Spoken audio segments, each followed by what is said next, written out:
रीनीट 2026चा paper झाल्यानंतर सर्वांच्या मनामध्ये हा प्रश्न येत असेल की नेमकं 2026चा आपला BMS गव्हर्नमेंटचा कट ऑफ काय असेल. तर या व्हिडिओमध्ये आपण सविस्तरपणे जो कट ऑफ आहे हा डिस्कस करणार आहे. तर व्हिडिओ शेवटपर्यंत नक्की बघा. व्हिडिओ आवडल्यास व्हिडिओला लाईक आणि चॅनलला सबस्क्राईब करा.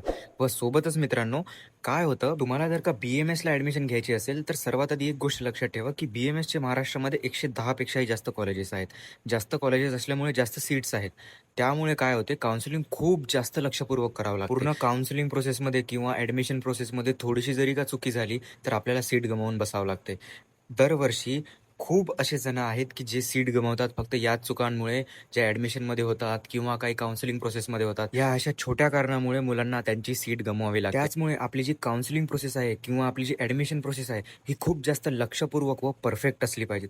त्याचसाठी आम्ही लॉन्च केलेला आहे मेडमार्कचा पेड काउन्सिलिंग प्रोग्राम. यामध्ये तुमचं काम काय आहे?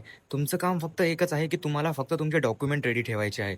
बाकी सर्व form filling, admission, choice filling, जे काही काम आहे तुमच्या कॉलेजच्या ॲडमिशनपर्यंत, ते सर्व आमची टीम करेल. तुम्हाला काहीच करायची गरज नाही आहे.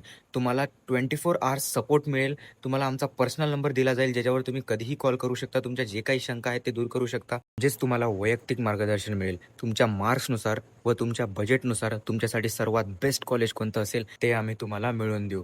तर पेड काउन्सिलिंग प्रोग्राम जॉईन करण्यासाठी खाली दिलेल्या व्हॉट्सअप नंबरवर मेसेज करा आणि आमच्यासोबत जॉईन व्हा. तर चला व्हिडिओला सुरुवात करूया. रीनीट 2026चा government BMS expected cut off इथे तुम्ही बघू शकता की इथे मी 2026चे एक्सपेक्टेड मार्क्स जे आहेत ते मेन्शन केलेले आहेत व सोबतच जो 2025मध्ये मागच्या वर्षी या मार्कवर किती रँक आला होता तेही मी इथे मेन्शन केलेलं आहे. जर का तुम्ही ओपन कॅटेगरीसाठी बघितलं तर 1,72,000च्या जवळपास आपल्याला रँक पाहिजे. व सोबतच जर का आपण यावर्षीच्या मार्क्सची गोष्ट केली की नेमके आपल्याला अंदाजाने मार्क किती लागू शकतात, तर 440 प्लस मायनस 10 मार्क्स लागू शकतात. एक तर 430 जाईल, नाहीतर 450 जाईल. याच रेंजच्या जवळपास जो कट ऑफ आहे तो राहील.